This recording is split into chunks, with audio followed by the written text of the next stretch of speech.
دوسری نشست دوسری کڑی میں جو باتیں ہم دیکھیں گے یا سیکھنے کی کوشش کریں گے وہ وضو کے تعلق سے ہوں گی، اس لیے کہ جب رفع حاجت کی بات ہوں گی انسان جو ہے فارغ ہو کر آئیں گا پیشاب یا پیخانے سے، ٹھیک، تو اس سے اس کا وضو ٹوٹ جائیں گا، تو انشاءاللہ وضو کا دیکھیں گے۔ اور کچھ اعمال جن سے غسل ٹوٹ جاتا ہے اگلی کڑی میں پھر غسل کے تعلق سے تفصیلات رکھنے کی کوشش کروں گا۔ تو آج ہم وضو کے تعلق سے چند باتیں دیکھیں گے اور اہم چیزیں یہ ہوں گی کہ وضو کی فضیلت دیکھیں گے، وضو کا طریقہ انشاءاللہ میں رکھوں گا، وضو کب ٹوٹتا ہم دیکھیں گے، وضو وہ باتیں جو عام طور سے لوگ سمجھتے ہیں جن سے وضو ٹوٹ جاتا ہے ان کی حقیقت دیکھیں گے، اور آخر میں وضو مستحب کب ہے وہ رکھنے کی کوشش کروں گا۔ رہا پھر سوال جواب کا مرحلہ تو جو باتیں چھوٹ جائیں آپ اس میں بہرحال پوچھ سکتے ہیں۔ آئیے سب سے پہلی چیز تو وضو کی مشروعیت، اس کی جو ہے اہمیت اور اس کی فضیلت جو ہے ہم دیکھنے کی کوشش کریں گے۔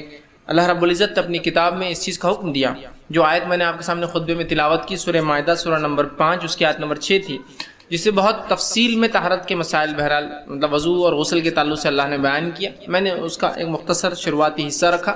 اللہ فرماتا ہے یا ایھا الذین آمنوا اذا قمتم الی الصلاۃ فاغسلوا وجوہکم، اے وہ لوگو جو ایمان لائے ہو جب تم نماز کے لیے کھڑے ہو یا نماز قائم کرو یا نماز پڑھو تو اللہ فرماتا ہے الی الصلاۃ فاغسلوا وجوہکم، تو اپنے چہروں کو دھو لو، وایدیکم الی المرافق، اور اپنے ہاتھوں کو دھو لو اپنی کونیوں تک۔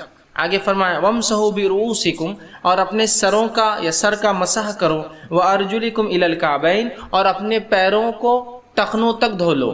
تو قرآن کی اس آیت نے نماز سے پہلے وضو کو فرض قرار دیا، اور فرض قرار دینے کے ساتھ طریقہ بتا دیا، چہرے کو دھونا، ہاتھوں کو کونیوں تک دھونا، اس کے بعد جو ہے سر کا مسح کرنا اور پیر کو ٹخنوں تک دھونا۔ یہ 4 باتیں اس کے فرائض میں جو ہے یاد رکھیے وضو کی شامل ہیں۔ اسی طرح جو ہے نبی اکرم صلی اللہ علیہ وسلم نے یہ بات بیان کی، وضو کی فضیلت میں یہ بات آتی ہے کہ کتنی اہم چیز ہے، آپ صلی اللہ علیہ وسلم بیان کرتے ہیں صحیح بخاری کی روایت، اور فرمایا لا تقبل الصلاة احدکم اذا احدث حتى يتوضا، تم میں سے کوئی شخص نماز تب تک نہ پڑھے اگر وہ رفع حاجت سے، حدث جو ہے عربی زبان میں جو کہتے ہیں حدث کا معنی ہوتا ہے کہ انسان رفع حاجت پیشاب پیخانے یا شرمگاہ کے دونوں حصوں سے کوئی بھی چیز کا نکل جانا، خارج ہو جانا، اس کو حدث کہتے ہیں۔ تو جب تم حدث ہو، ناپاک ہو، تو تم کیا کرو، نماز تب تک نہ پڑھو جب تک کہ وضو نہ کر لو۔ تو اس سے وضو کی فضیلت پتہ چلتی ہے کہ نماز تب تک نہیں ہو سکتی جب تک کہ وضو انسان نہ کر لے، مطلب بغیر وضو کے نماز نہیں ہوتی، یاد رکھیے، ٹھیک۔ اسی طرح وضو کی فضیلت میں آپ صلی اللہ علیہ وسلم بیان کرتے اور فرماتے ہیں، حدیث میں آپ نے فرمایا صحیح مسلم کی روایت، اور کہا کیا میں تمہیں گناہوں کو مٹانے والے درجات کو بلند کرنے والی چیزوں کو نہ بتا دوں، مطلب کیا میں تمہیں ایسی چیزیں نہ بتا دوں جو گناہوں کو مٹا دیتے اور درجات کو بلند کرتے ہیں، مطلب دوہرا کام کرتے ہیں، ٹو وے ان کا ورک ہوتا ہے، ایک گناہ مٹاتے ہیں درجات کو بلند کرتے ہیں، اور سیم اسی طرح سے کچھ گناہ ہوتے ہیں اسی طرح سے جو گناہ بھی دیتے ہیں اور درجات کو گھٹا دیتے ہیں۔ تو یہ نیکی وہ ہے جو ثواب بھی دیتی ہے اور درجات بلند کرتی ہے، مطلب گناہ کو مٹا دیتی ہے، درجات کو بلند کرتی ہے، مطلب ثواب دیتی ہے۔ تو فرمایا کیا میں تمہیں ایسے اعمال نہ بتا دوں جو گناہوں کو مٹاتے ہیں درجات کو بلند کرتے ہیں؟ حاضرین نے کہا، صحابہ نے کہا اللہ کے رسول صلی اللہ علیہ وسلم ہاں بالکل ہمیں بتائیے ایسی چیز جو گناہوں کو مٹاتی ہے درجات کو بلند کرتی ہے۔ تو آپ صلی اللہ علیہ وسلم نے فرمایا اور کہا ناپسندیدگی کے باوجود جو ہے اچھی طرح سے وضو کرو۔ ناپسندیدگی کے باوجود مطلب فجر کا وقت ہے، سردی کڑک ہے، ایک دم وضو کرنا مشکل جا رہا ہے، پسند تو نہیں ہے، لیکن اس کے باوجود بھی نماز پڑھنا ہے تو وضو کرنا کر رہے آپ، ناپسندیدگی کے باوجود، یا کبھی دل نہیں چاہ رہا کہ پانی کو استعمال کیا جائے، یا پانی دور ہے، بہرحال جو بھی تکلیف ہے اس میں شامل ہے، تو ناپسندیدگی کے باوجود کو وضو کو مکمل کرو، اچھی طرح کرو، یاد رکھیں مکمل وضو کرنا مطلب جتنا بتایا گیا پورے اعضاء کو اچھے ناپسندیدگی کے باوجود۔ دوسرا عمل فرمایا اور کہا مسجد کی طرف چلنا اور ایک نماز کے بعد دوسری نماز کا انتظار کرنا، یہ دوسرا عمل ہے۔ پہلا عمل وضو کو اچھے سے کرنا ناپسندیدگی کے باوجود، یہ نیکیوں گناہوں کو مٹاتا ہے، نیکیوں کو بڑھاتا ہے، درجات بلند کرتا ہے۔ دوسرا عمل مسجد کی طرف چلنا اور ایک نماز پڑھنے کے بعد دوسری کے لیے دل میں ایک کھٹک سی لگی رہنا کہ دوسری نماز چھوٹ نہ جائے، کہ چوک نہ جائے، بھول نہ جاؤں اس کا انتظار کرنا، اور کہ دشمن کے مقابلے میں جو ہے اپنے آپ کو تیار کرنا۔ 3 اعمال آپ نے بتائے، یہ 3 اعمال کرنے سے کیا ہوتا ہے، گناہ معاف ہوتے ہیں اور درجات جو ہے اللہ کے پاس بلند ہوتے ہیں۔ تو اس میں وضو کی فضیلت پتہ چلتی ہے۔ اسی طرح جو ہے موطا امام مالک کی ایک روایت ہے، آپ صلی اللہ علیہ وسلم فرماتے ہیں اور کہتے ہیں اور فرمایا مومن جب وضو کرتا ہے تو چہرہ دھوتا ہے، وضو کی فضیلت، مومن جب وضو کرتا ہے چہرہ دھوتا ہے، جب چہرہ دھوتا ہے تو جب آخری خطرات چہرے سے ٹپکتے ہیں تو وہ چہرے کی اور آنکھوں سے کیے گئے تمام گناہوں کو مٹا دیتے ہیں، چہرے سے اور آنکھوں سے کیے گئے تمام گناہوں کو مٹا دیتے ہیں، ساتھ چہرے سے سارے گناہ ساقط ہو جاتے ہیں جن کی طرف اس نے اپنی آنکھوں سے دیکھا تھا۔ اور جب ہاتھ دھوتا ہے تو آپ صلی اللہ علیہ وسلم فرماتے ہیں تو آخری خطرہ جب پانی کا گرتا ہے تو اس کے ہاتھ دھونے کے ساتھ ساتھ تمام گناہ جو اس کے ہاتھ سے ہوئے تھے وہ تمام جھڑ جاتے ہیں جن کو اس نے اپنے ہاتھوں سے پکڑا تھا یا ہاتھوں سے کیا تھا۔ لیکن یہ فضیلت یاد رکھیں صرف گناہ صغیرہ کے لیے، مطلب وضو سے جو گناہ معاف ہو رہے ہیں چہرے کے، ہاتھوں کے، تو یہ گناہ صغیرہ ہے، اس لیے کہ کبائر کے لیے توبہ شرط ہے، صغائر کے لیے نماز سے نماز پڑھنا، وضو کرنا، غسل کرنا، طہارت کا اہتمام کرنا، لوگوں سے ملاقات کرنا، رشتوں کو قائم رکھنا، بہت سی ایسی باتیں آتی ہیں جو جتنی بھی آتی ہے گناہ معاف کرنے کی وہ صغائر ہوتے ہیں۔ کبائر بڑے گناہ بغیر توبہ کے معاف نہیں ہوتے، کہ چھوٹے گناہوں کی بات ہوتی ہے۔ تو تمام صغائر آپ کے چہرے سے جو ہوتے ہیں، آنکھوں سے جو ہوتے ہیں، عام الفاظ میں اگر لیا جائے اس کو تو وضو کا پانی جن جن اعضاء پہ لگ رہا ہے جب وہ وہاں سے نتھر کر جاتا ہے تو ان اعضاء کے گناہ معاف ہو جاتے ہیں، چونکہ عموماً گناہ انسان چہرے سے کرتا ہے، آنکھوں سے، منہ سے، کان سے، اور دوسرا ہاتھوں سے۔ پیر سے عموماً گناہ نہیں ہوتے ذاتی طور سے، ہاتھ ملوث ہوتے ہیں وہ ہوتے، ٹھیک۔ تو بہرحال تو اس لیے کہا کہ چہرے کے، آنکھوں کے اور ہاتھوں کے گناہ معاف ہو جاتے ہیں۔ تو الحمدللہ کتنی بڑی فضیلت ہم دیکھ رہے ہیں وضو کی، یاد رکھیے۔ اور وضو یہ مستقل عبادت ہے، یاد رکھیے، یہ مستقل عبادت ہے، آگے انشاءاللہ اس بات رکھوں گا، ٹھیک۔ اب وضو کے اندر اس کی کچھ فرائض اور سنتیں ہم دیکھ لیتے ہیں۔ میں فرائض اور سنت کو الگ الگ اس لیے بیان کر رہا ہوں، اس لیے نہیں کہ آپ فرق کریں اور صرف فرائض سے عمل کریں اور یا صرف سنت ہے، میں اس لیے الگ کر رہا ہوں صرف سمجھنے کے لیے، تاکہ کبھی کوئی چیز چھوٹ جائے تو آپ کو علم ہو کہ میں نے سنت چھوڑی ہے تو کوئی مسئلہ نہیں، نماز ہو جائیں گی، وضو درست ہے۔ یا کبھی فرض چھوٹا ہو تو پھر آپ کو یقین ہو کہ فرض چھوٹا ہے لہٰذا آپ نماز نہیں ہوگی اس لیے کہ وضو نہیں ہوا۔ انشاءاللہ فرائض اور سنن رکھنے کے بعد اس کا پورا طریقہ بھی ایک وقت ایک ساتھ انشاءاللہ آپ کے سامنے رکھنے کی کوشش کروں گا، ایک ساتھ رکھنے کی کوشش کروں گا، ٹھیک۔ آئیے پہلے ہم وضو کے فرائض دیکھتے ہیں، ٹھیک۔ تو تاکہ یہ وہ چیزیں ہیں جن کے نہ کرنے سے وضو آپ کا ہمارا نہیں ہوگا، یاد رکھیے، ٹھیک۔ تو فرائض میں آپ کے سامنے رکھتا ہوں۔ سب سے پہلے وضو کے لیے جو چیز فرض ہے، جو ہر کام سے پہلے فرض ہے، وہ ہے نیت کا کرنا۔ نماز سے پہلے، روزے سے پہلے، زکوٰۃ سے پہلے، حج سے پہلے، ہر نیکی سے پہلے نیت کا کرنا ہے، یاد رکھیے۔ تو نیت کا کرنا یہ سب سے پہلا فرض ہے وضو میں بھی، ٹھیک، کہ ہم سب سے پہلے نیت کریں کہ ہم وضو کر رہے ہیں اللہ کے لیے اور اس نے جو ہم پر فرض عائد کیا اس نماز کے لیے۔ تو سب سے پہلے نیت کا کرنا یاد رکھیے، یہ سب سے پہلا وضو کا فرض ہے۔ اور آپ صلی اللہ علیہ وسلم نے ہر عمل سے پہلے کے بارے میں بتایا، انما الاعمال بالنیات، اعمال کا انحصار، اعمال کا دار و مدار اعمال نیت سے ہوتے ہیں، تو لہٰذا سب سے پہلے ایک مومن نیت کر لے، یہ وضو کی پہلا فرض ہے۔ دوسرا، وضو کا جو دوسرا فرض ہے وہ قرآن کی جو آیت میں نے تلاوت کی اس میں جو پہلی چیز تھی، اللہ نے فرمایا فَاغْسِلُوا وُجُوهَكُمْ، اپنے چہروں کو دھو لو۔ تو وضو کا دوسرا فریضہ ہے یا وضو میں جو دوسرا فرائض ہے وہ چہرے کو دھونا ہے۔ اب چہرہ عربی زبان میں جو کہتے ہیں وہ کتنے حصے کہتے بتا دیتا ہوں۔ پیشانی کے بال جہاں ہوتے ہیں، مختلف لوگوں کی پیشانیاں مختلف ہوتی، بڑی اور چھوٹی، پیشانی کے بال جہاں ہوتے ہیں وہاں سے لے کر تھوڑی کے خاتمے تک یہ چہرہ ہوتا ہے۔ پیشانی کے بالوں سے لے کر جہاں آپ کی چن کہیں گے تھوڑی جو ختم ہوتی ہے وہاں تک چہرہ ہوتا، نیچے گلا شروع ہوتا ہے، ٹھیک۔ تو چہرہ یہاں سے یہاں تک۔ دوسرا، کان کے اس حصے سے کان کے اس حصے تک، اتنے حصے کو چہرہ کہتے عربی زبان میں۔ سر کے بالوں سے لے کر جو شروع ہوتے پیشانی سے تھوڑی تک، کان کے ایک حصے سے لے کر کان کے دوسرے حصے تک، یہ چہرہ ہے۔ تو دوسرا فریضہ وضو کا چہرے کو دھونا، چہرے کو دھونا یاد رکھیے، اور مکمل دھلنا شرط ہے۔ تیسرا فریضہ جو وضو کے اندر وہ ہے وَأَيْدِيَكُمْ إِلَى الْمَرَافِقِ، قرآن کی آیت میں جو دوسری چیز بتائے گی وضو کے لیے کہ اپنے ہاتھوں کو کونیوں تک دھو لو۔ تو تیسرا جو ہے فریضہ وضو کے اندر ہے کہ ہاتھوں کو کونیوں تک دھونا، مکمل طور سے اوپر سے نیچے تک دھونا، اور یہ ہاتھ کونی مطلب پورا کونی کو شامل کر کے یاد رکھیے۔ کچھ لوگ بولتے کونیوں تک مطلب کیا کونی چھوڑ کر؟ نہیں، کونیوں تک سے مراد کونی کو شامل کر کے، تو مکمل طور سے ہاتھ دھوئیں گے، کونی کو آپ اس کے اندر ملا لیں گے، یاد رکھیے، ٹھیک ہے، کونیوں تک، ٹھیک۔ تو یہ تیسرا فریضہ ہے۔ چوتھا فریضہ جو ہے وہ یہ ہے وَامْسَحُوا بِرُؤُوسِكُمْ، اور اپنے سر کا مسح کرے، اور اپنے سر کا مسح کرے۔ سر کا مسح یہ چوتھا فریضہ ہے۔ مسح سے مراد سر کے جو بال شروع ہوتے پیشانی کے اوپر سے، ہاتھ کو گیلا کر کے آپ آگے سے پیچھے لے جائیں گے، یاد رکھیے، اور سنت طریقہ یہ تھا کہ نبی اکرم صلی اللہ علیہ وسلم پیچھے سے پھر اس کو لوٹا کر آگے واپس لاتے. تو یہ جو ہے چوتھا فریضہ ہے کہ ہم جو ہے اپنے سر کا مسح کرے، جس کے لیے آپ پانی ہاتھ لگائیں گے اور لے کر پیشانی کی شروع ہوتا ہے مطلب سر کے بعد بال شروع ہوں گے، تو سر سے مطلب پیشانی کی جو بال شروع ہوتے ہیں وہاں سے پیچھے لے جائیں گے گدی تک، مطلب گردن کے نچلے حصے تک جہاں بال ختم ہوتے ہیں، ٹھیک ہے، نیچے لے جائیں گے. اور پھر رسول اکرم صلی اللہ علیہ وسلم سنت تھی آپ واپس لے کر آتے، اس کو خالی چھوڑنا نہیں ہے، آپ کو واپس اس کو پلٹا کر لانا ہے ہاتھ کو. تو پیچھے لے جائیں گے اور پھر واپس لائیں گے. خواتین جو ہے وہ پیچھے لے جائیں گی، اب چونکہ ان کی گردن کھلی نہیں ہوتی ہے تو لہٰذا وہ گردن کے بالوں تک ہاتھ لے جائیں گی اور پھر واپس لائیں گی. چونکہ خواتین کی گردن کھلی نہیں ہوتی ہے تو خواتین سر کا مسح پانی میں ہاتھ ڈال کر بالوں تک لے جائیں گی جو گردن ہوتے ہیں اور پھر واپس لائیں گی. مرد حضرات پانی میں ہاتھ بھگا کر پیچھے تک لے جائیں گے اور واپس لائیں گے گدی تک پیچھے کی. ٹھیک، تو چوتھا فریضہ تھا وَامْسَحُوا بِرُؤُوسِكُمْ، اپنے سر کا مسح کرے.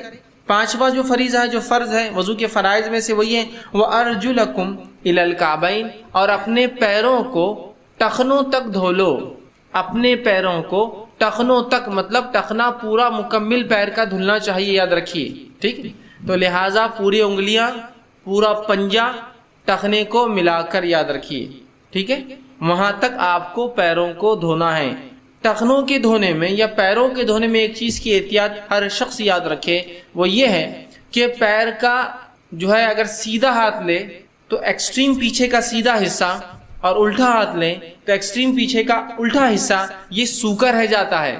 جو کہ ہمارا پیر جو ہوتا ہے قدم، اس کا یہ سا ٹخنے اور آخر حصے کے بیچ کا حصہ ہوتا ہے جو اندر جاتا ہے، ہڈی چونکہ آ کے اندر جاتا ہے، یہ عموماً لوگوں کا سوکھا رہ جاتا ہے. یاد رکھیے دو جگہ غلطیاں ہوتی ہیں، ایک کونی سوکھی رکھنے میں اور دوسرا ٹخنے تو بھیگ جاتا ہے لیکن ٹخنے کی بالکل بعد ایسا پیر اندر جا کر باہر نکلتا ہے جس کی وجہ سے وہاں پانی اوپر کی ہڈی پہ لگ جاتا ہے، ٹخنے پہ لگتا ہے، بیچ میں سوکھا رہ جاتا ہے. تو یہاں سے پیر پلٹا کر اپنا ہاتھ اس پہ ملا کیجیے دونوں طرف، رائٹ ہینڈ کا ایکسٹریم بیک کا رائٹ حصہ اور لیفٹ ہینڈ کا ایکسٹریم پیر کا بیک کا ٹخنے سے پیچھے کا حصہ لیفٹ سائڈ کا، دونوں کو یاد سے، اس لیے کہ ٹخنوں تک پیر دھونا یہ فرائض میں سے ایسا نہ ہوا تو آپ کا وضو مکمل نہیں ہوگا. ٹھیک ہے، تو یہ پانچواں فریضہ تھا. چھٹا فریضہ یہ کہ اعضاء کو دھونے میں، سر کے مسح میں اور پیر کے دھونے میں جو ترتیب نبی اکرم صلی اللہ علیہ وسلم نے بتائی ہے اس ترتیب میں دھونا. ایسا نہ کیا تو آپ کا وضو نہیں ہوگا.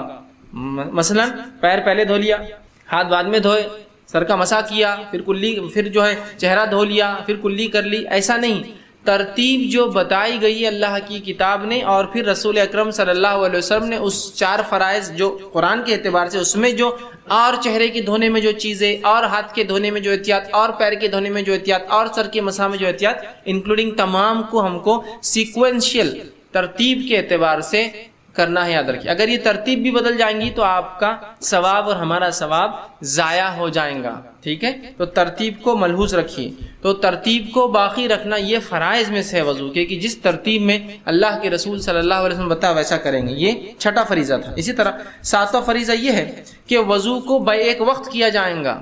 مطلب ایک وقت سے مراد یہ کہ ایسا نہ ہو کہ آپ وضو میں جو ہے پہلے چہرہ دھو لے، ہاتھ دھو لے اور پھر بات چیت کر لے اور رک جائے تھوڑا اور کیا، اور ہاتھ اور چہرہ سوکھ جائے اور اس کے بعد آپ پھر سر کا مسح کرے اور پیر دھو لے اور کہے وضو ہو گیا. نہیں، وضو کو ترتیب مطلب without intermediate, without gap, without بہت لمبے وقفے کی آپ وضو نہیں کر سکتے. یاد رکھیے مجبوریاں الگ چیز ہیں. ایک آدمی مجبور ہے، ہاتھ کام نہیں کرتا تو ایک ہاتھ دھونے کے بعد دوسرے ہاتھ اس کو وقت لگتا ہے. لیکن عام طور سے اگر آپ وضو کر رہے ہیں اور وضو میں ایک حصہ دھونے کے بعد وہ سوکھ جاتا ہے تو اس کے بعد آپ کو پھر سے وضو کرنا پڑے گا، اس لیے کہ اس کے آگے کنٹینیو وضو نہیں ہو سکتا.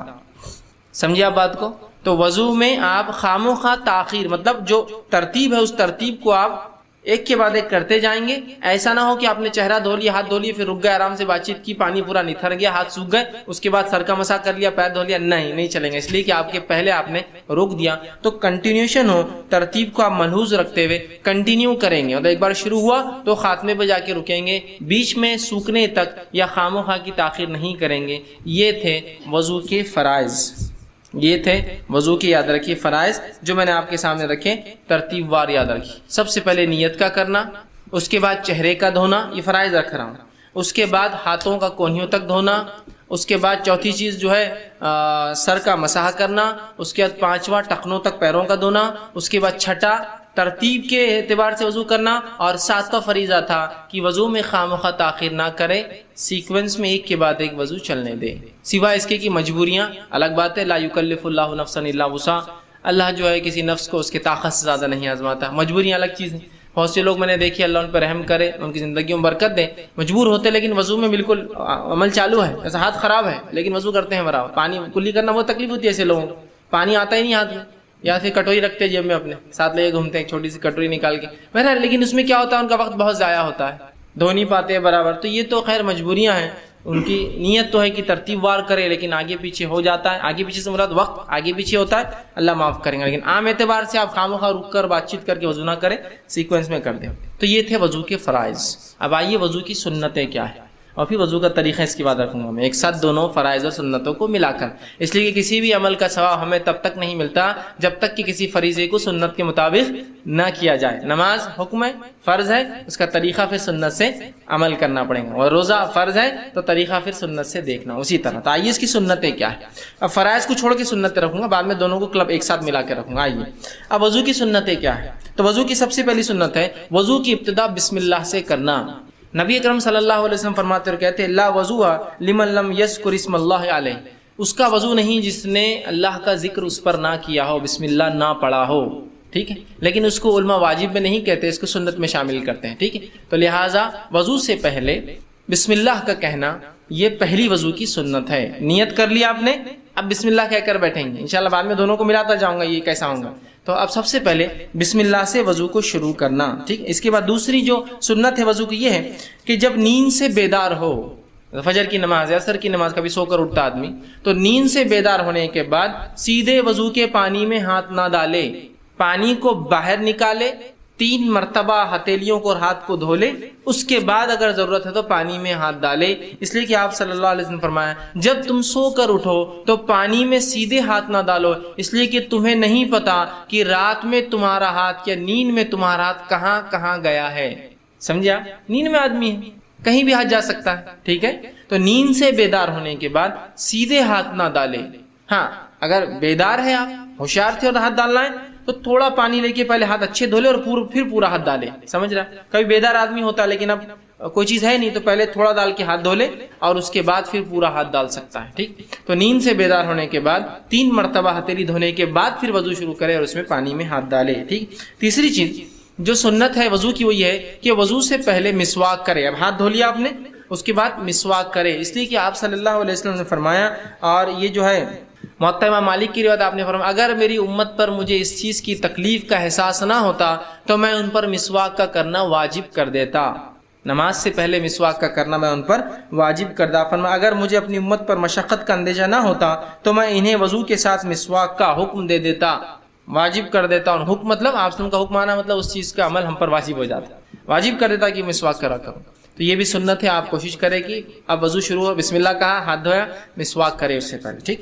اس کے بعد چوتھی چیز جو آپ یاد رکھیں گے کلی کا کرنا، کلی کا کرنا یہ چوتھی سنت ہے، اور اس کے تعلق سے آپ صلی اللہ علیہ وسلم فرماتے اور کہتے ہیں اذا توضأت فمزمز، یہ ابو داؤد کی روایت ہے، جب تم میں سے کوئی شخص وضو کرے تو کلی کرے، اور مزمز کہتے ہیں عربی زبان میں پانی کو منہ میں لینا، منہ میں لے کر آگے پیچھے کرنا تاکہ اس سے اگر کوئی غلاظت، کوئی چیز، کوئی کھائی ہوئی چیز باقی ہو تو نکل جائے۔ بہت سے لوگ کلی کرتے ہیں، پانی لیتے اور پھڑ کی پانی گر جاتا ہے، مطلب صرف پانی منہ میں گیا اور بس گر گیا، ایسا بچے کرتے ہیں، ویسا نہیں، مزمز اندر لے کے اس کو آپ آگے پیچھے جو بھی کر سکتے تاکہ جتنا زیادہ صاف ہو سکے۔ مسواک تو کر لیا آپ نے، اس سے تو اکثر جو ہے چیزیں نکل گئی، لیکن پھر بھی کچھ باقی رہ گیا، مسواک کا تنکا رہ گیا، کوئی چیز مسواک کرنے سے ڈھیلی ہوئی تو کلی میں نکلیں گی، یاد رکھیں مسواک کرنے سے نہیں نکلیں گی، پھر آپ کلی کریں گے۔ تو منہ میں پانی لے کر مزمز کہتے ہیں اس کو پانی کو ہلانا۔ بہت سے لوگ بولتے ہیں کتنی گندی آواز آ رہی،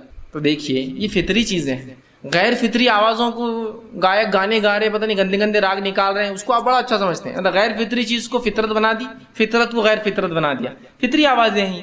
کلی کرنا ہے، منہ صاف کرنا ہے، مختلف لوگ جب منہ صاف کریں گے تو مختلف پانی آواز کریں گے، منہ میں جانے کے بعد پانی جب گھومے گا تو اس میں بلبلے بنتے ہیں جس کی وجہ سے آواز ہوتی ہے نا، تو یہ آواز فطری ہے، یہ صفائی کے لیے ہے، یہ ضرورت ہے، اس کے بغیر صفائی نہیں ہو سکتی ہے، ٹھیک؟ تو آپ پانی لے کے اس کو کلی کریں گے. اور خواتین بالخصوص یاد رکھیے، عورتوں کو بہت شرم آتی ہے، آپ مکمل وضو نہیں کر پائیں گے. پھر یہ شرم اور حیا وہاں ہو جہاں حرام کاریاں ہیں، غلط کام ہیں، بے حیائی ہے، بے شرمی ہے.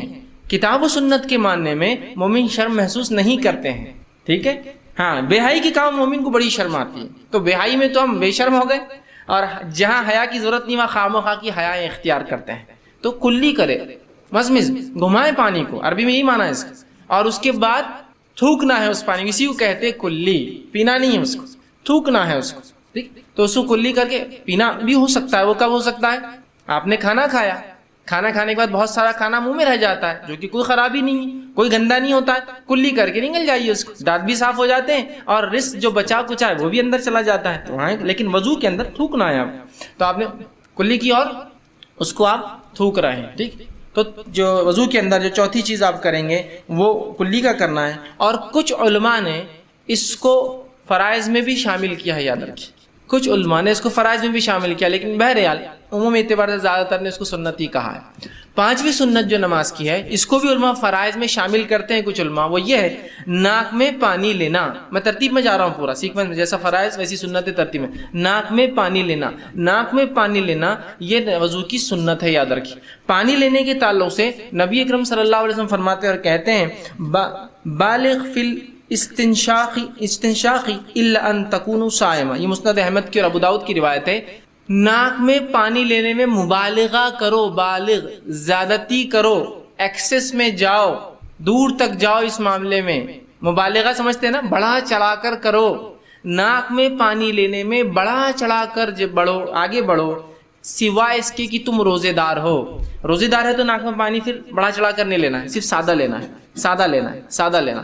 لیکن اگر روزے دار نہ ہو، بڑھا چڑھا کر کرو، زیادہ سے زیادہ پانی لو اور زیادہ سے زیادہ صاف کرو، یہ معنی ہے. تو آپ نے فرمایا اور کہا بالغ فی الاستنشاق الا ان تکونوا صائما. مبالغہ کر، زیادہ کر ناک میں پانی لینے کے معاملے میں، سوائے اس کے کہ تو روزہ دار. روزہ ہونے میں کیا ڈر ہے کہ اندر حلق میں پانی چل جائے گا، ناک سے بھی پانی جاتا ہے. تو لہٰذا روزدار نہیں، لیکن اگر آپ روزے سے نہیں ہیں تو مبالغہ کیجئے، پانی کھینچ کے پھر اس کو جھاڑیے، ناک کو صاف کیجئے. ناک میں پانی لے جا اور اس میں مبالغہ. اور کیوں یہ مبالغہ کرنا ہے؟ صفائی کی نیت سے.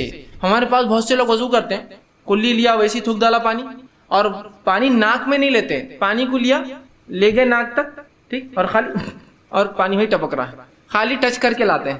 خاص طور سے خواتین میں بڑا ہوا نہیں، وہ کھینچے تو میرے کو تکلیف ہو جاتی، وہ ایسا ہو جاتا، اندر چل جاتا، جلن ہوتی، یہ ہوتا، فلاں ہوتا. ارے میرے بھائی، ارے میری بہن، دیکھو جو ناک کی جلن اور وہ ہے وہ صاف نہیں کرنے سے ہے. یہ ناک صاف کرنا بڑا اہم ہے. ناک میں اللہ رب العزت نے ہماری ناک کو اس طرح سے ایئر کنڈیشن کیا، اس طرح سے بنایا کہ ناک میں اس کچھ غدود ہوتے ہیں جو اندر جو ہے کچھ قسم کے مادے چھوڑتے ہیں، جو بعد میں غلاظت کہلاتی ہے، لیکن پہلے ابتدائی مرحلے میں ان کا ہونا بہت ضروری ہے. جیسا منہ میں تھوک آتا ہے، منہ میں تھوک نہ آئے تو کیا تکلیف ہو سکتی ہے آپ گمان بھی نہیں کر سکتے، امیجن نہیں کر سکتے. صرف ایک نوالا چبا کے کھا لے بغیر تھوک کے تو اسے پتا چلے گا تھوک کا کتنی اہمیت. لیکن تھوک دے تو غلاظت ہے، جب تک منہ میں ہے. سمجھ رہے بات کو؟ سمجھ رہے آپ؟ تو اسی طرح ناک کے غدود جو ہے کچھ مادوں کو چھوڑتے ہیں، جو مادے آپ کی ناک کو گرم اور ٹھنڈی ہواؤں کو کنٹرول کرتے ہیں. لیکن ہوتا یہ کہ تھوڑی دیر بعد وہ جم کے سخت ہو جاتے ہیں ناک کے دونوں طرف. جن کو یہ وضو کم از کم مومن کریں گا تو 5 وقت ان کو دھو کر نکالیں گا. دھونے کی بنیاد پر نئے غدود، پھر غدود نیا مادہ چھوڑتا ہے، ناک اور فریش رہتی ہے، سانس لینا اچھا لگتا ہے. بہت سے لوگ ڈل، پریشان محسوس کرتے، تو میں کہتا ہوں ناک اچھے سے دھویا کرو. اس لیے کہ ناک اچھے سے نہیں دھونا بہت ساری بیماریوں کی، بہت ساری، چونکہ سانس بہت امپورٹنٹ ہے، یاد رکھیے. سانس اگر درست نہیں ہوئی تو آپ کی تمام، جیسے آپ سانس برابر نہیں لی جا رہی تو آدمی پھر سکون محسوس نہیں کرتا ہے، بے اطمینان ہو جاتا ہے، فریشنس نہیں آتی اس میں. ایک تو چہرہ، اور اگر آپ ناک دھوئے تو دیکھیے آپ کتنے فریش محسوس کرتے ہیں. کوئی بھی انسان ان میں سے اٹھے چہرہ اور ناک دھولے فریش. ناک نہیں دھلیں گے آپ، رننگ کریں گے تکلیف، کام کریں گے تکلیف، سانس چلتے رہتی ہے. تو بہت سے مردوں اور عورتوں کو سانس کی شکایت نہیں ہوتی، ناک بند ہونے کی شکایت ہوتی ہے، جس کی وجہ سے وہ پریشان ہوتے ہیں. ناک دھوتے نہیں برابر، دھوئیے، مبالغہ کیجیے، کھینچیے پانی کو، صاف کیجیے، چھاڑیے اس کو، ایک دم کلین کیجیے، ٹھیک. اور بہت ضروری، یاد ہے بہت ضروری، اس میں کوئی شرم محسوس مت کیجیے. بہت کم میں نے اور آدمیوں کو دیکھا، میں ناک میں پانی ڈال کے بالکل بہترین ناک صاف کرتے ہیں، ہاں صاف ہوتی ہے، اس جھاڑ رہے ہیں. عورتیں کبھی نہیں، ایسا لگا کہ ایسا کونے میں دیکھتے کوئی دیکھ رہا تو نہیں ادھر جا کے اگر ہے بھی تو اس کو مادے کو تو دبا دو اور چھپا دو. چیخ بھی لینے میں حیا محسوس کرتے ہیں, جو فطری چیز ہے ان میں حیا کی کیا چیز ہے. ہاں جمائی لینے میں حیا کی, جمائی لینے سے اصل میں لوگوں کہا کہ جمائی مت لو. جمائی کے ذریعے شیطان امت مسلمہ پہ سستی طاری کرتا ہے, تو جمائی کو روکو, آ رہی تو منہ مت کھولو, اس کے کھل گیا تو بند کرو. تو وہاں تو جمائیاں پوری فل لے رہے ہو, چیخ آ رہی تو اس لیے کہ ایٹیکیٹ کے خلاف ہے چیخ لینا. کیسی عجیب بات ہے نا, جو شریعت بتا رہی ہے کہ چھینک لو, جمائی کو روکو, جمائی لے رہے ہیں اور چھینکوں کو روک رہے ہیں. تو ناک صاف کیجیے, بہترین انداز سے صاف کیجیے, جھاڑیے اس کو, بھوکیے. صاف کرنا اس کو بھی کچھ علماء نے فرائض میں قرار دیا, اس لیے کہ آپ سب نے ایک حدیث فرمایا جو صحیح مسلم کی روایت ہے, 10 چیزیں فطرت میں, اس میں سے ایک کہا ناک کو صاف کرنا. تو اس اعتبار سے وہ کہتی ہے یہ فرض میں ہے, لیکن بہرحال اکثر نے اس کو سنت میں داخل کیا. تو یہ تھی 5ویں سنت. 6ٹھی سنت جو ہے داڑھی کا خلال کرنا. اگر داڑھی آپ کی گھنی ہے, ہلکی داڑھی ہے, تو پھر تو آپ کو پورا چہرہ دھونا پڑے گا. ہلکی ہلکی داڑھی جو رکھتے ہیں پورا دھونا پڑے گا, جس میں جلد دکھتی ہے. لیکن داڑھی گھنی ہے, بڑھ رہی ہے, تو ظاہر سی بات ہے چہرہ دھل نہیں سکتا نیچے کا, تو اس کو خلال کرنا پڑے گا. خلال مطلب پانی لے کے تھوڑی تک ڈالیں گے اور ملیں گے. ایگزیکٹلی پورا بھیگنا ضروری نہیں ہوگا, اس لیے کہ وہ ہو بھی نہیں پائیں گا. چھوٹی موٹی داڑھی پھر میری داڑھی میں بھی ہو سکتا ہے دھل جائے, لیکن جن کی اور گھنی ہو اتنی بڑی آ گئی تو اب کیسا دھوئیں گے اندر ڈال کے. تو خالی اٹھا کر خلال, خلال سمجھ رہے ہو, خلال مطلب اندر سے تھوڑی کو لگا دیں گا, تھوڑی کو پانی لگنے کے بعد باہر سے دھو لیں گا, خلال.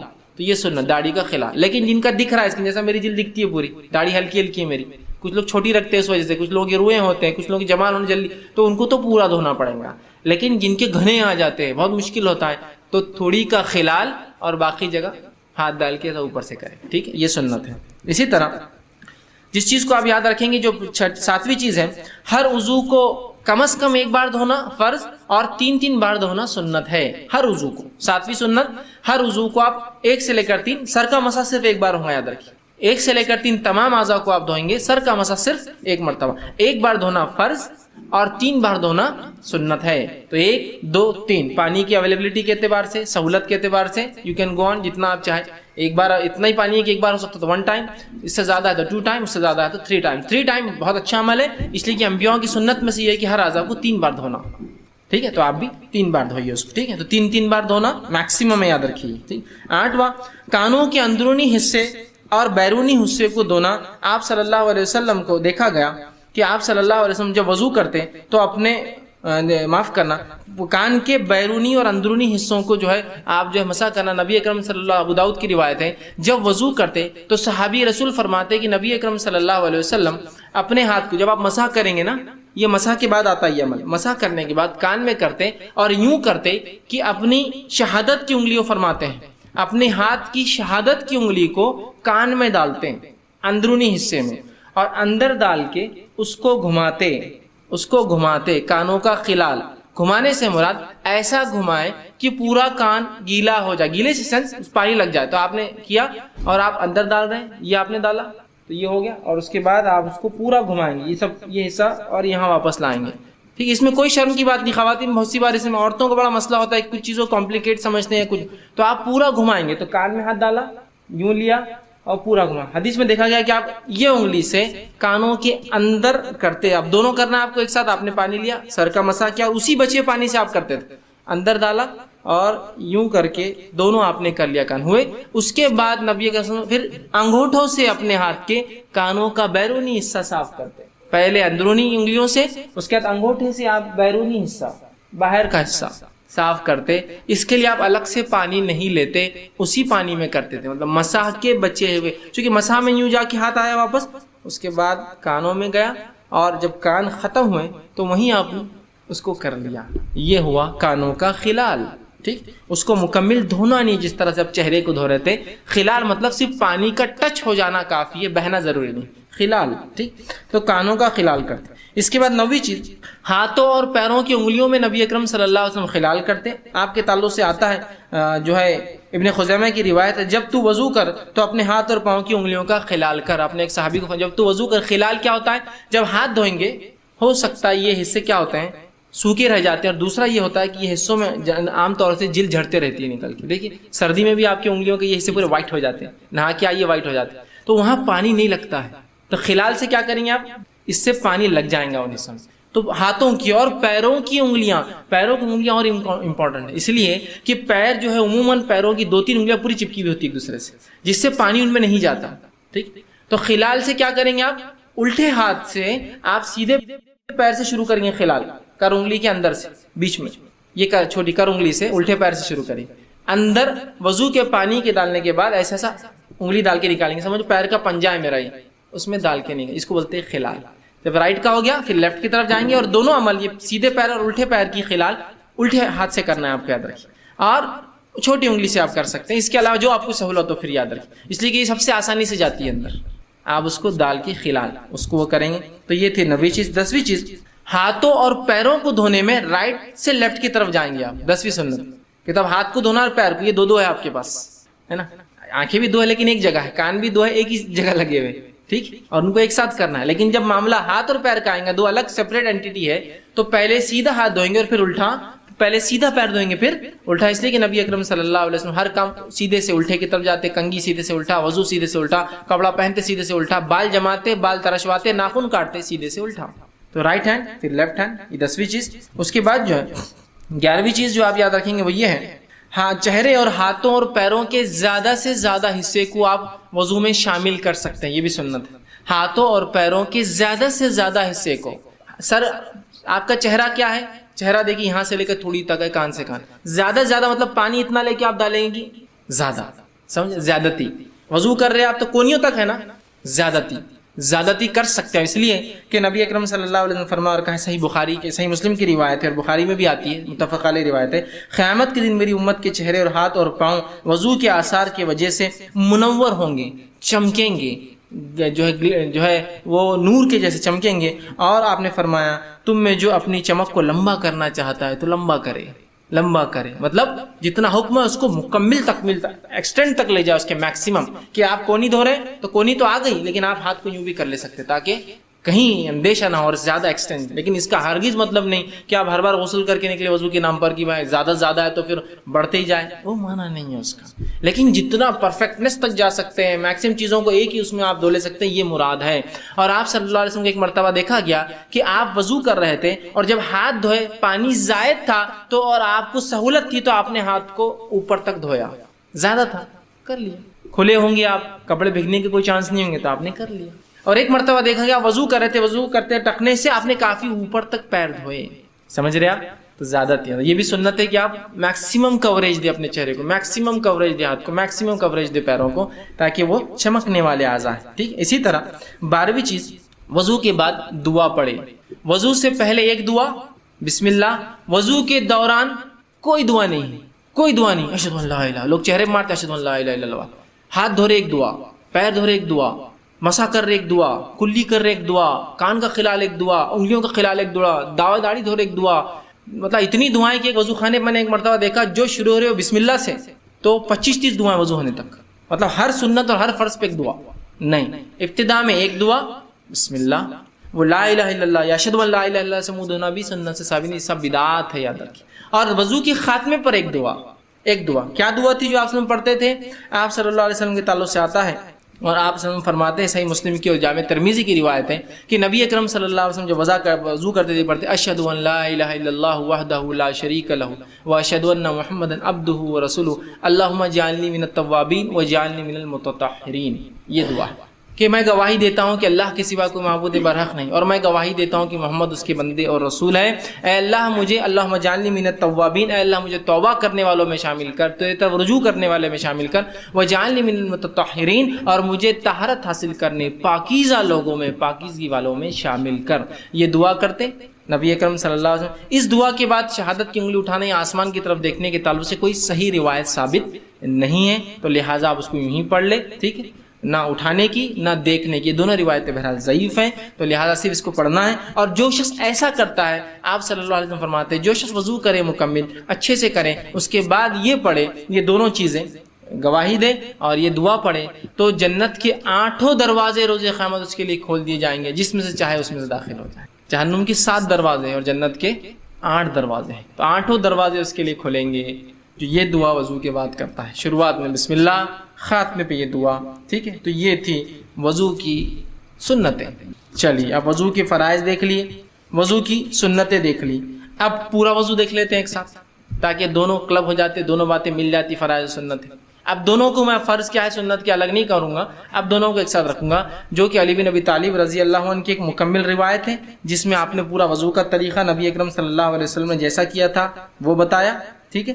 اور اس کے بعد عثمان ابن عفان رضی اللہ عنہ کی ایک روایت ہے جو ابو داؤد کی ہے بھی، تو ان میں آپ دونوں صحابیوں سے مکمل طور سے وضو کا طریقہ آتا ہے۔ آئیے ہم دیکھتے ہیں نبی اکرم صلی اللہ علیہ وسلم کا وضو یہ ہوتا اور وضو کا طریقہ یہ، میں اب تمام چیزیں ملا کر کہ سب سے پہلے آپ اپنے ہاتھوں کو 3 بار دھوئیں گے، اب نیند میں سے کوئی خاص اٹھا تو پہلے 3 بار دھوئیں گا، وہ ایک الگ چیز ہے، ٹھیک۔ اور پھر مسواک کر لیں گا، وضو کے پہلے کی چیزیں یہ کہ وضو بالکل میں خاص وضو بتا رہا ہوں، تو مسواک وہ سب پارٹ ہے اس کا، لیکن وہ تو آپ سمجھ گئے، وہ آپ کو الگ سے کرنا۔ اب وضو کی بات کر رہے ہیں ہم صرف، تو وضو کے لیے آپ سب سے پہلے جو ہے اپنے ہاتھوں کو دھوئیں گے 3 مرتبہ، اور ہاتھ سے مراد یہ پنجہ ہے پورا، کلائی جس کو بولتے ہیں، پنجہ جس کو بولیں گے پورا، ٹھیک۔ تو آپ ہاتھوں کو 3 مرتبہ دھوئیں گے، پانی آپ نے لیا اور ہاتھوں کو آپ دھو رہے ہیں، ٹھیک۔ ہاتھوں کو آپ نے 3 مرتبہ، ایک بار پانی لیا اس کو دھویا، دوسری بار پانی لیا پھر دھویا، اور تیسری بار پانی لیا۔ نل چالو ہے تو نل کے نیچے رکھیے اور ہاتھ دھوئیے، چونکہ لینے میں الگ مسئلہ ہے، پانی گر رہا ہے تو بہت سہولت ہوتی ہے، پانی کا نل کھولیے اور اس میں آپ اس کو آسانی سے ہوگا۔ 3 مرتبہ آپ نے ہاتھوں کو دھویا، ٹھیک، 3 مرتبہ، ٹھیک۔ اب یہ بات یاد رکھیے 3 مرتبہ سے زیادہ دھونا یہ گناہ اور حرام ہے، 3 مرتبہ میکسیمم۔ آگے بات رکھوں گا جو ناپسندیدہ چیزیں وضو میں اس میں کیا کیا ہے، تو 3 مرتبہ آپ نے دھویا، اس سے زیادہ مت دھوئیے، میکسیمم 3۔ ایک ٹائم میں جتنا ملنا، جو مسائل ہے جو گندگی نکالیے، سیکنڈ ٹائم کیجیے، تھرڈ ٹائم میکس، ٹھیک۔ تو 3 مرتبہ آپ نے ہاتھ دھویا، ہاتھ دھونے کے بعد پانی لیا آپ نے اور سیدھے ہاتھ سے کلی کرنا ہے، آپ یاد رکھیے، پانی لیا آپ نے اور آپ کلی کر رہے ہیں، منہ پانی لیا اور کلی کر رہے ہیں۔ کلی میں زیادتی ہوں گی کہ آپ غرارہ کر سکتے ہیں، لیکن روزے سے ہو تو غرارہ نہ کریں، لیکن کر سکتے ہیں، اس لیے کہ زیادتی میں آئیں گا، مکمل کلی میں شامل ہوگا۔ پانی لیا یا چاہے تو غرارہ کرا اور پانی کو تھوک دیا، ایک بار فرض کم از کم 3 بار، زیادہ سے زیادہ، ٹھیک ہے۔ دوسری بار لیا کلی کی، چاہے تو غرارہ کیا یا ایک بار غرارہ کیا، 2 بار کلی کی، جیسا آپ کو بہتر لگے، تاکہ زیادہ سے زیادہ منہ صاف ہو آپ کا۔ تو آپ نے کلی کی اور پانی کو تھوک دیا، یہ ہوا 3 مرتبہ۔ اس کے بعد آپ نے پانی لیا اور ناک میں پانی آپ چڑھائیں گے، ناک میں پانی لے کے ناک کو صاف کریں گے 3 بار، ایک بار کم از کم، 3 بار زیادہ سے زیادہ۔ ناک میں پانی لیا اور ناک کو جھاڑا، صاف کیا، پھر پانی لیا 3 بار۔ اس کے بعد پانی لیا اور چہرے کو آپ دھوئیں گے۔ چہرہ ہوتا ہے سر کے بالوں، پیشانی کے بالوں سے لے کر تھوڑی گلے سے اوپر کا حصہ، یہ کان سے یہ کان۔ پانی لیا اور آپ اس کو دھو رہے ہیں، پانی لیا اور دھو رہے ہیں۔ جب آپ پانی چہرے پہ مارے تو آنکھ وہ سب انکلوڈ کر لے اس کے اندر، ٹھیک، اور آپ اس کو دھو رہے ہیں 1 بار، 2 بار اور تیسری بار میکسیمم، ٹھیک۔ اس کے بعد جو ہے آپ پھر جو ہاتھ دھوئیں گے، ہاتھ کے لیے پہلے سیدھا شروع کریں گے، سیدھے ہاتھ پہ پانی لیا آپ نے اور اس کو پانی اگر کوئی چیز میں سے اٹھا رہے، برتن یا مرتبان میں سے، تو اٹھا کر آپ ڈالیں گے اور پھر اس کو ملیں گے۔ اگر نل چالو ہے تو آپ نل کے نیچے ہاتھ ڈالیں گے اور اس کو ملیں گے، ٹھیک۔ تو یہ پورا آپ نے یوں لیا اور یہ ملیا ایک بار، یا آپ نل چالو تو نل میں بھی آپ سیدھا ڈالنے کے بدلے ایسا لے کر اس کو آرام سے مل سکتے ہیں نل بند کر کے، 1 بار 2 بار میکسیمم 3 ٹائمز، ٹھیک۔ اس کے بعد پھر الٹے ہاتھ آپ شروع کریں گے، الٹے ہاتھ کا، اور اسی دوران اس کا خلال بھی کر لے سکتے ہیں آپ چاہے تو، ٹھیک۔ اس کو دھوئیں گے، ٹھیک، یہ ہوا دوسرا ہاتھ۔ اس کے بعد آپ پانی لیں گے اور پانی لے کر مسح کریں گے۔ مسح کے لیے آپ پیشانی کی جو بال شروع ہوتے ہیں وہاں سے، جہاں تک ہم نے چہرہ دھویا تھا اس کے اوپر کا حصہ، بالوں سے پیچھے جائیں گے گدی تک اور پیچھے سے واپس آئیں گے۔ خواتین جو ہے چونکہ ان کی گردن کھلی نہیں ہوتی تو پیچھے جائیں گی گردن تک اور گردن سے واپس آ جائیں گے۔ مرد گردن تک جا کر پورا واپس آئیں گے، ٹھیک، واپس آئے اور اسی اسٹروک میں ایک ہی اس کے اندر جا کے آپ آئیں گے، اسی اس میں پھر آپ کان کا خلال، دونوں کان میں انگلیاں ڈالی، اندر کے لیے یہ انگلی استعمال کریں گے شہادت کی، اور باہر کے لیے دونوں انگوٹھے، ایک ہی اس میں دونوں کام کر رہے ہیں، ٹھیک ہے۔ تو سر کا مسح کے ساتھ ہی یہ ہوگا۔ نبی اکرم صلی اللہ علیہ وسلم سے الگ سے پانی لینا اس معاملے میں ثابت نہیں، لیکن علماء کہتے ہیں اگر سوکھ جائے مکمل اور پانی بچا ہی نہ ہو تو الگ بات ہے، آپ لے لیں، لیکن عموماً آپ ایسا کر کے ایک کریں۔ ہو گئے کان۔ اب کانوں کے بعد آپ کو جو ہے پیر پر آنا ہے آپ کی، اور پیر آپ پہلے سیدھا پیر دھوئیں گے، ٹخنوں کے پیچھے کا حصہ خاص طور سے یاد رکھیے سوکھا رہ جاتا ہے۔ آپ نے ایک صحابی کو دیکھا اور کہا احتیاط کیا کرو، یہ سوکھا رہ جاتا ہے۔ ٹخنوں کا پیچھے کا، سیدھے ہاتھ کے ایکسٹریم رائٹ، پیر کے پیچھے کے ایکسٹریم رائٹ کا اور الٹے پیر کے پیچھے کے ایکسٹریم لیفٹ کا سوکھا رہ جاتا ہے، تو اس کو اچھے سے آپ وہ کریں گے، اور ٹخنوں تک، ٹخنے مطلب انکلوڈ پورا اس کو دھوئیں گے، اور الٹے ہاتھ سے خلال انگلیوں کو پیروں کے بیچ میں صاف کریں گے، خلال کریں گے۔ تو یہ ہوا وضو، یاد رکھیے 1 بار کم از کم دھوئیں گے، 3 بار زیادہ دھوئیں گے، پانی کا کم سے کم استعمال کریں گے، ٹھیک ہے، اس لیے کہ پانی کو زیادہ بہانا، اس کی زیادتی، اس کو اسراف کرنا شریعت نے جو ہے اس بات کو بالکل جو ہے پسند نہیں کیا ہے، یاد رکھیے۔ اسی طرح ایک غلط فہمی جو ہوتی ہے وہ یہ ہے کہ ہم لوگ جب مسح کرتے ہیں سر کا تو مختلف علاقوں میں مختلف مسح کے طریقے ہوتے ہیں. کچھ جگہ مسح کا طریقہ اس طرح سے ہوتا ہے کہ ایک آدمی مسح کرتا ہے، مطلب یہاں سے شروع ہوتا ہے ہر چیز کو وہ بوسہ لیتے ہوئے چلتا ہے اوپر کی طرف اور پھر پیچھے جاتا ہے. کچھ لوگ ہوتے پیچھے جاتے چوم کر. چومنا یہاں ثابت نہیں ہے سنت سے، ٹھیک. چومتے ہیں، ناک کو بھی ہاتھ لگاتے ہیں، پیشانی کو لگاتے ہیں. کچھ لوگ چومتے اور پیشانی پہ جاتے ہیں، کچھ لوگ چومتے، کچھ لوگ چومتے نہیں اور آگے جاتے ہیں، آنکھ پہ ہاتھ لگاتے ہیں. یہ کچھ بھی ثابت نہیں. آپ کو صرف بھگانا ہے اور پیچھے گئے اور آگے آ گئے. اس میں چبنا اور وہ کرنا ثابت نہیں. ایک دوسرا، کچھ لوگ گردن کا مسح کرتے ہیں. گردن کا مسح کرتے ہیں، اس کا مختلف طریقے ایسا بھگانا ہے، اس کے اتنے فائدے فلاں ہیں. گردن کا مسح کسی صحیح روایت سے ثابت نہیں ہے. اس کے اپنے فائدے ہوں گے، فائدوں سے ہم کو انکار نہیں، اس لیے کہ جسم کو دھونے کے فائدے ہوتے ہی ہیں تو آپ الگ سے دھوئیے اس کو، آپ کو دھونا ہے تو. لیکن گردن کا اسپیشل مسح، ہاں گدی پہ جانے تک کچھ پانی چلے جائے کوئی مسئلہ نہیں، اسپیشل مسح کرنا یہ سنت سے ثابت نہیں ہے. کسی صحیح روایت سے گردن کا مسح کرنا ثابت نہیں ہے، یاد رکھیے، ٹھیک ہے. تو لہٰذا آپ پانی ہاتھ ڈالا، سیدھا ہاتھ کو لے گئے، واپس لایا، کانوں کا خلال کیا، یہ کام فنش. کوئی چومنا اور کوئی گردن کا مسح اس کے بعد ثابت نہیں. بہت سے لوگ یوں کر کے یوں جانے کے بعد ہر عبادت میں ان کو اپنی شک ہوتا ہے. اور شک کیوں نہ ہو، مولوی صاحب بتاتے ہیں احتیاطاً، جیسا جمعہ کی نماز 2 رکعت فرض ہے، احتیاطاً ظہر پڑھ لینا، تو وہ احتیاط کرتے. احتیاط کیا کرتے ہیں؟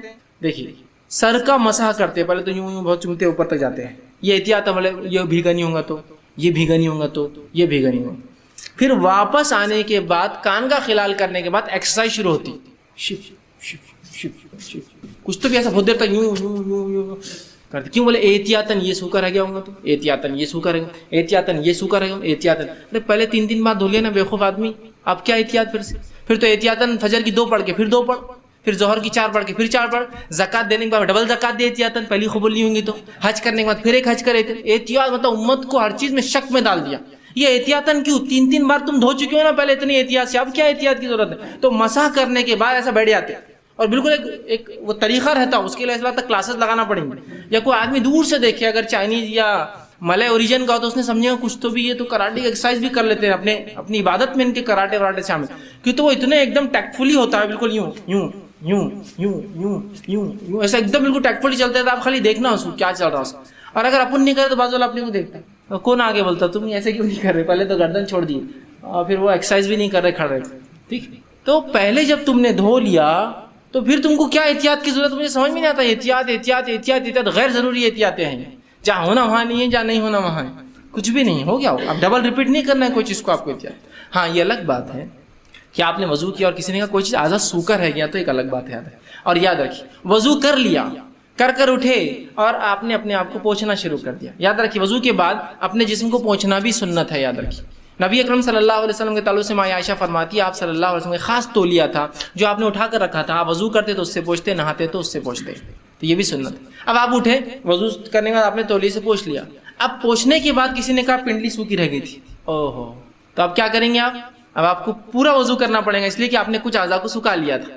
اگر پورے اعضاء گیلے ہوتے اور آپ کھڑے ہوتے اور کسی کو کہتا پنڈلی رہ گئی، آپ کی کونی رہ گئی، چہرہ رہ گیا، فلاں رہ گیا، تو آپ فوراً بیٹھ کے اتنے حصے کو دھو لیتے تو وضو ہو جاتا. لیکن اگر وہ سوکھا رہ گیا، آپ اٹھ گئے اور ایک بھی اعضاء سوکھ گیا تو اس کے بعد آپ کو پھر سے وضو کرنا ہوگا. آپ سب سے ایک صحیح روایت ثابت ابو داؤد کی روایت ہے. ایک صحابی اٹھے جن کے پنڈلی کے بارے میں آتا، دیکھیے پنڈلی نہیں ہے، جو ٹخنے کے پیچھے کا حصہ ہوتا ہے، وہاں ناخن کے برابر ایک حصہ سوکھا تھا. جب آپ کو ان کو بتایا گیا تو آپ صلی اللہ علیہ وسلم فرمایا وضو پھر سے کر، کیونکہ ان کے اعضاء سوکھ چکے تھے.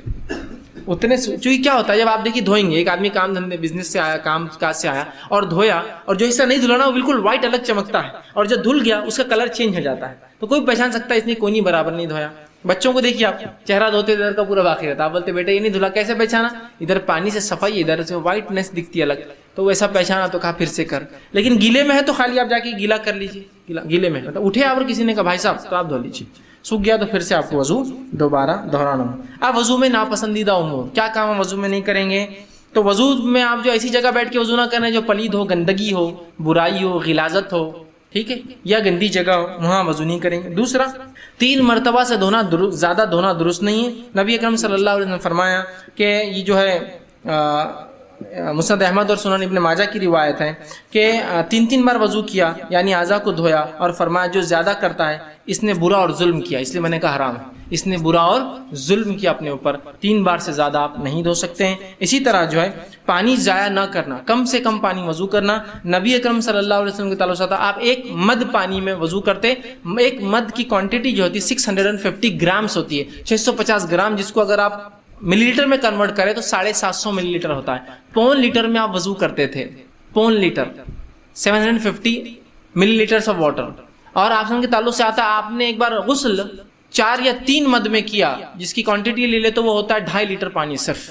آپ بولیں گے ایسا کیسا ہو سکتا ہے؟ بہت آسان ہے، لیجیے آپ 750 ml پانی، ایک لوٹا جو آتا ہے نا مسجد میں عام طور سے وہ ہوتا ہے اتنے کا، ہاتھ ڈالیے اور اس کو ملیے، 1 مرتبہ، دوسری مرتبہ ہاتھ ڈالیے اس کو ملیے، یہ 2 مرتبہ آپ کر سکتے ہوتے ہیں۔ 1 لوٹے میں آپ کو جو آرام سے ہوتا ہے، وہ ہوتے ہیں نا جنرلی کچھ مسجدوں میں گیریج کے وہ ہوتے ہیں خاص 1 لیٹر پانی کے ہوتے ہیں آئل کے، ایگزیکٹ ہوتا ہے اس میں وضو، بچ جائیں گے آپ، لیکن آپ کو ترتیب آئے، کفایت شاری اختیار کیجیے، ٹھیک ہے؟ تو بہرحال تو کم سے کم پانی، اللہ نے ہم کو بہت سہولت دی ہندوستان میں ماشاءاللہ، پانی بہت فراوانی کے ساتھ ہے، اس کا ہرگز مطلب نہیں کہ آپ ضائع کریں، اس کو آپ جتنا کم ہو سکتا لمٹ کے اندر کرنے کی کوشش کیجیے، ٹھیک ہے؟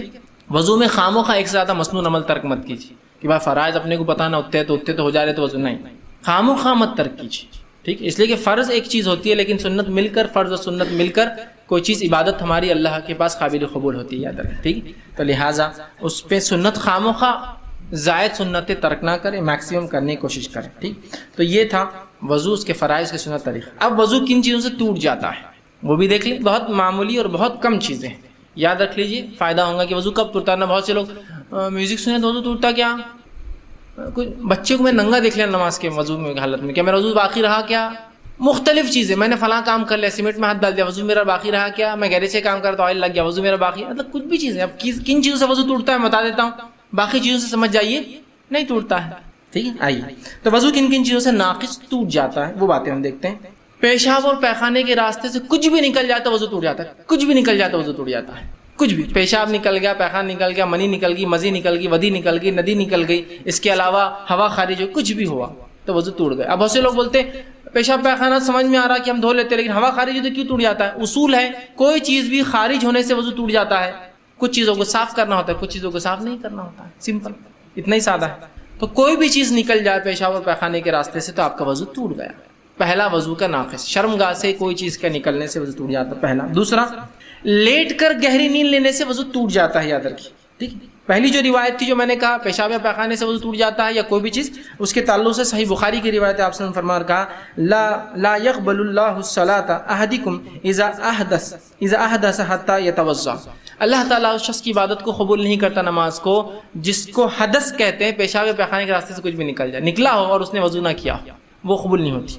دوسرا کہ گہری نیند اگر آپ لیٹ کر سو گئے تو وضو ٹوٹ جاتا ہے، کھڑے سو رہے تو وضو نہیں، مسجد میں آپ بیٹھ گئے اور نیند لگ گئی اس سے نہیں ٹوٹتا، لیکن لیٹ گئے، اس لیے کہ آپ صلی اللہ علیہ وسلم فرماتے ہیں اور آپ نے فرمایا، ابو داؤد کی روایت ہے، آنکھ دبر مطلب آنکھ اور پیٹھ جو ہوتا ہے، دبر مطلب پیٹھ کا بندھن ہے، ریلیشن ہے، اور آپ نے فرمایا اگر کہا جو سو جائے اسے چاہیے کہ وضو کرے، چونکہ اب آنکھ لگ گئی اور پیٹھ آپ نے جھکا دی تو پھر آپ کو وضو کرنا پڑے گا، اس کا تعلق ہے۔ اگر آپ سیدھے بیٹھے ہیں تو دیکھیے، اگر آپ سیدھے بیٹھے ہیں اور نیند لگ گئی تو آپ کی ہوا خارج ہونے کے امکانات بالکل نہیں ہوتے ہیں۔ آپ اگر لیٹ گئے تو آپ ہو سکتا ہے کیا ہوا ہوگا آپ کو پتہ نہیں، تو نیند سے بذات خود وضو نہیں ٹوٹتا، نیند کی وجہ سے چونکہ آپ سیدھے نہیں تھے، لیٹ گئے، وضو ٹوٹ چکا ہوگا ہو سکتا ہے، ٹھیک؟ تو دوسرا وضو ٹوٹنے کا یہ ہے۔ اسی طرح تیسرا، بے ہوشی یا نشہ یا جنون چڑھنے سے وضو ٹوٹ جاتا ہے، اس لیے کہ ان حالات میں آپ نے کیا کیا آپ کو علم نہیں، ہوا خارج کر دی ہوں گی، پیشاب پیخانہ نہیں کیا، آپ کو علم بھی نہیں ہوتا ہے، مجنون ہو گئے۔ کسی کو ہوتا نا دورے پڑ جاتے جنون کے، کچھ لوگ ہوتے ہیں جو نشہ کر لیا کسی نے، یا ٹھیک بے ہوش ہو گئے، تو ان میں وضو نہیں رہتا، پھر آپ کو وضو کرنا ہوگا، تیسری چیز، ٹھیک؟ اسی طرح چوتھی چیز، ہتھیلی کو کھلا بغیر کپڑے کی آڑ سے شرمگاہ کو لگا دینا، اور شرمگاہ سے مراد اگلا اور پچھلا دونوں حصہ ہوتا ہے، بغیر کپڑے کے اپنی شرمگاہ کو، دونوں میں سے کوئی بھی ہتھیلی، شرمگاہ کو ہاتھ لگا لینے سے وضو ٹوٹ جاتا ہے۔ یہ مسئلہ عورتوں کے لیے بھی ہے کہ بچوں کو جب وہ خود تو نہیں، بچوں کو ڈائپر بدلا رہی ہے، بچوں کو پیشاب پیخانہ کیا تو ان کا وضو ٹوٹ جائے گا، اس لیے کہ اگر ان کی شرمگاہ کو ہاتھ لگاتی ہے تو ٹوٹ جائیں گا۔ احتیاط کرنا ہے تو گلاؤز پہن کے کرے تاکہ وضو باقی رہے، لیکن اگر ہاتھ سیدھے لگائیں گی شرمگاہ اپنی یا کسی اور کی شرمگاہ کو ہاتھ لگنے سے، ہتھیلی کھلا، لیکن کپڑے پہ سے نہیں، کپڑے پہ سے لگنے سے کھلا کھلا نیوڈ جس کو کہیں گے، کچھ بھی اس پہ لگا ہوا نہیں اور لگ گیا سیدھے، تو آپ کا وضو ٹوٹ جاتا ہے ہتھیلی کے لگنے سے. اس لیے کہ یہ سنن ترمذی کی روایت ہے، جو اپنی شرمگاہ کو بغیر کسی کپڑے وغیرہ کے ہاتھ لگائے وہ نیا وضو کرے بغیر نماز آپ نے فرمایا نہ پڑھے. یہ تھی چوتھی چیز. پانچویں چیز جو ہوں گی وضو کے ٹوٹنے وہ ہے کہ اونٹ کا گوشت کھا لینا. آپ صلی اللہ علیہ وسلم نے کچھ صحابہ نے آپ کے سامنے بکری اور مینڈے کا گوشت کھایا اور کہا کیا ہم وضو کریں؟ آپ نے کہا ضرورت نہیں. پھر ایک صحابی نے اونٹ کا گوشت کھایا اور کہا کہ ہم وضو کریں؟ تو کہاں وضو کر لیں. اسی طرح آپ صلی اللہ علیہ وسلم کو دیکھا کہ آپ نے جب اونٹ کا گوشت کھایا تو آپ وضو کرتے، اس کے بغیر نماز نہ پڑھتے. تو اونٹ کا گوشت کھانے سے وضو ٹوٹ جاتا ہے. اسی لیے بہت سے لوگ اگر دعوت دیتے ہیں اور اونٹ کا گوشت ہو تو ان کو بولنا پڑے گا اونٹ کا گوشت تھا، تاکہ جو لوگ وضو سے ان کو پھر سے وضو اب دہرانا ہوگا. ٹھیک ہے، تو یہ تھے وہ چیزیں جن سے وضو ٹوٹ جاتا ہے. بس اتنی. اب اس کے علاوہ بھی ہے، جیسا کہ اسلام چھوڑ دینا، میں سمجھتا ہوں ان کی ضرورت نہیں، ریلیونٹ نہیں ہے. ایک مسلمان کے لیے بات ہو رہی ہے، ارتداد، کوئی اسلام کو چھوڑ دے تو وضو کی ہر چیز اس کی ختم ہو جاتی ہے. اسی طرح عورت کو جو ہے شہوت کے اس سے ہاتھ لگانا، تو میں سمجھتا ہوں یہ بات بالکل سمپل ہے کہ شہوت سے جب آپ کسی کو ہاتھ لگائیں گے تو ظاہر سی بات ہے آپ کو کیا ہوتا ہے، جس میں تبدیلیاں آتی ہے اور شرمگاہ سے کچھ نہ کچھ مادے ضائع نکلنا شروع ہو جاتے ہیں، تو ظاہر سی بات ہے وضو ٹوٹ جاتا ہے. لیکن عام اعتبار سے اتنا ٹوٹتا ہے. اب وہ باتیں جن باتوں سے ہم لوگ غلط فہمی مبتلا ہے کہ اس سے وضو ٹوٹ جاتا ہے وہ رکھتا ہوں. اب اس کے علاوہ وضو کسی چیز سے نہیں ٹوٹتا، لیکن کچھ باتیں ہیں جو بہت عام ہیں. پہلی چیز، شک سے کیا وضو ٹوٹ جاتا ہے؟ لوگ پوچھتے ہیں. تو شک سے وضو نہیں ٹوٹتا ہے، یقین سے وضو ٹوٹتا ہے. اسلام میں کوئی بھی عبادت شک کی بنیاد پہ ضائع نہیں ہوتی ہے. وضو عبادت ہے تو شک کی بنیاد پہ وضو نہیں ٹوٹتا. آپ کو شک ہو رہا ہے، شک کہ میرا وضو باقی ہے نہیں، آپ صلی اللہ علیہ وسلم حدیث ہے جب کسی کے پیٹ میں ہوا کی آواز آئے، ابھی ہوا خارج نہیں ہوئی، اس نے گیس پاس نہیں کیا، پیٹ میں آواز آئے، گڑ گڑ گڑ ہوتا ہے بیٹھنے کا، تو کہا اس کا وضو ضائع نہ ہوا جب تک کہ دو چیزیں نہ ہو جائے. ایک، آواز نہ آ جائے، ظاہری آواز، پیٹ میں الگ آواز ہوتی. دوسرا، بدبو نہ آ جائے، جب تک وضو نہیں ٹوٹا. سمجھ رہے آپ؟ کسی انسان کا شک میں وضو نہیں ٹوٹتا ہے. ہم میں سے بہت سے لوگ صرف شک میں وضو توڑ دیتے، یار کچھ تو بھی ہوا، یقین نہیں ہے تو مت، وضو نہیں ٹوٹا آپ کا. پہلی چیز، شک سے وضو نہیں ٹوٹتا. صحیح مسلم کی روایت ہے کہ تم میں سے کوئی شخص پیٹ کی آواز سے وضو کو ضائع نہ سمجھے جب تک کہ دو چیزیں نہ ہو جائے، خود آواز نہ سن لے یا بدبو نہ آ جائے. ہو گیا، شک سے وضو نہیں ٹوٹتا، پہلی چیز. دوسرا، قہقہے لگا کے ہنسنے سے وضو نہیں ٹوٹتا. جیسا کہ ایک روایت آتی ہے کہ نبی اکرم صلی اللہ علیہ وسلم کو نماز پڑھ رہے تھے، ایک صحابی جن کے آنکھ میں تکلیف تھی وہ آنکھ کو ملتے ہوئے مسجد میں داخل لگے، صف کے سامنے سے ایک گڑھے میں گر گئے. ان کے گرتے کچھ صحابہ نے ہنسنا شروع کر دیا نماز میں. تو آپ نے کہا جس نے ہنسا وہ دہرائے. یہ روایت ضعیف ہے، یہ روایت صحیح نہیں ہے. یہ روایت جس نے قہقہے لگائے وضو کرے اور دوبارہ نماز دہرائے. ہاں، قہقہے لگانے سے نماز ٹوٹ جاتی ہے، وضو نہیں ٹوٹتا. کیوں؟ تو نماز میں کوئی بھی عمل نماز سے ہٹ کر ہونے سے نماز ٹوٹ جاتی ہے، وضو نہیں ٹوٹتا. وضو الگ مسئلہ ہے، نماز الگ مسئلہ ہے. ٹھیک، تو اس کا نماز ٹوٹیں گی، لیکن وضو کے تعلق سے جو روایت ہے وہ صحیح روایت نہیں ہے. ٹھیک، چلیے آگے. تیسرا، لوگ سمجھتے ہیں کیا گناہ کو کرنے یا دیکھنے سے وضو ٹوٹ جاتا ہے؟ نہیں. میوزک سن لیتا کیا وضو ٹوٹتا ہے؟ نہیں. کسی نے میوزک سنا، آپ سننے نہیں، آپ جا رہے ہیں، میں یہ نہیں بول رہا مسلمان سنتا ہے، جا رہے ہیں سنا نہیں ٹوٹتا ہے. تو کسی گناہ کے دیکھنے یا کر لینے سے، مطلب کرنے سے وضو نہیں ٹوٹتا. یاد رکھیں، وضو کا الگ معاملہ ہے، گناہ ایک الگ چیز ہے. اسی طرح جو ہے بہت سے لوگ جو سوال کرتے ہیں وہ یہ ہے کیا سطر کو دیکھنے